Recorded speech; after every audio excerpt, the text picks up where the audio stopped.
회장실 안 어둠 속에서 숨죽인 채 서류를 뒤적이던 금자의 손끝이 멈춘다. 문이 열리며 들어선 사람은 다름 아닌 황기찬.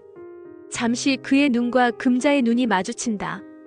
기찬은 그 자리에서 멈춰서 그녀를 물끄러미 바라본다. 뿔테 안경과 풀어헤친 머리, 코 옆점까지 철저히 달라진 외형.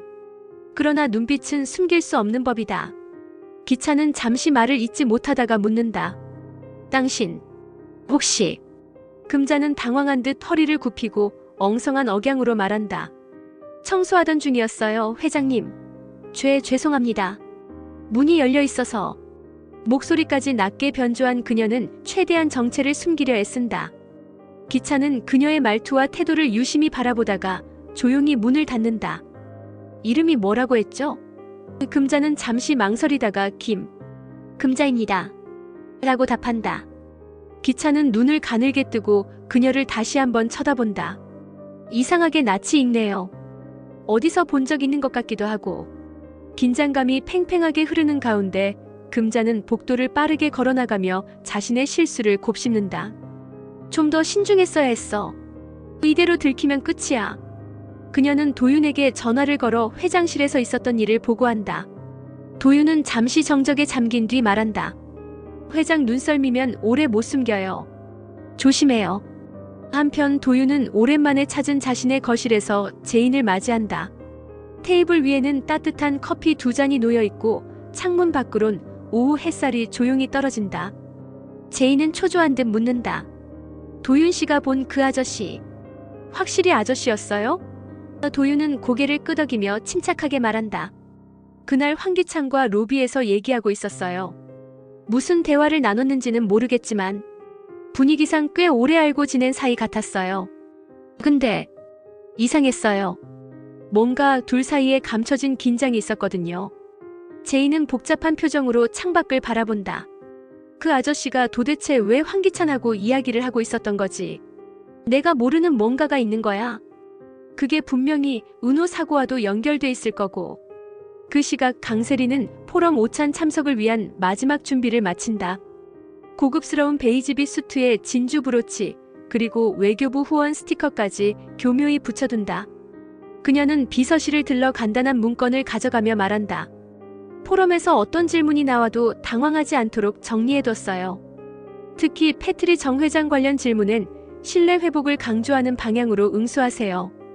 비서는 고개를 끄덕이며 메모를 받아 적는다. 한편 주방에선 유경과 김한이 작은 언쟁을 치르고 있다. 유경은 설거지를 하며 묻는다. 어머니가 어떻게 하신 거야? 김한은 민망한 듯 웃으며 고개를 극적인다.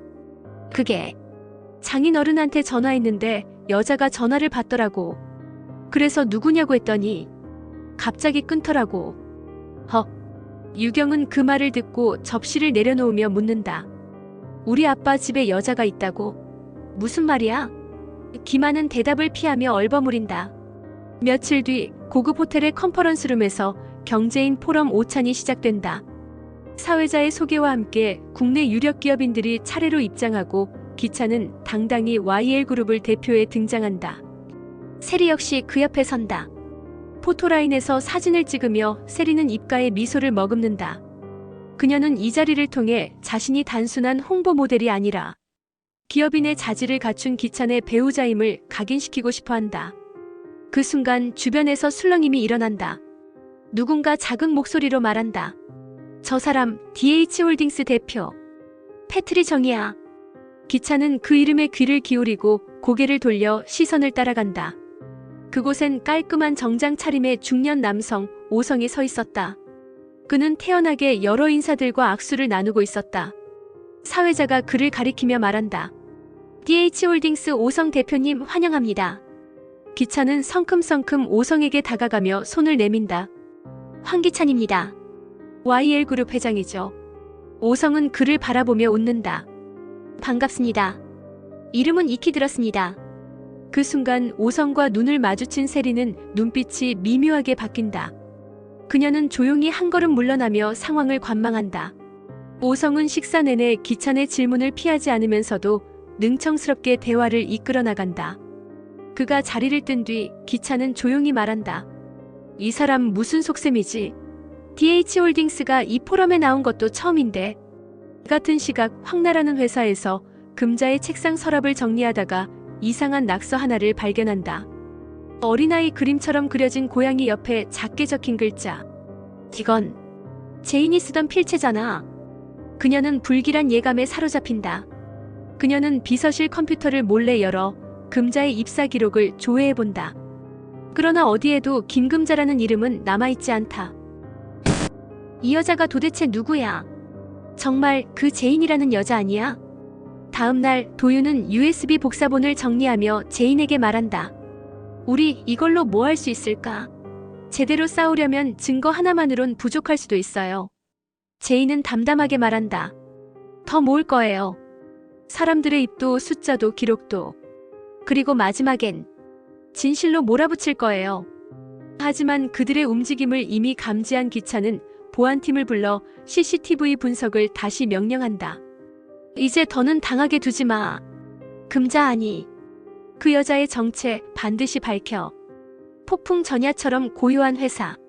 그 안에서 진실과 거짓, 믿음과 의심, 동맹과 배신이 교차하며 또 하나의 장이 펼쳐지려 한다. 오성과 제인의 만남은 언제, 어떻게 드러날 것인가? 그리고 황나라는 이 퍼즐을 맞출 수 있을까?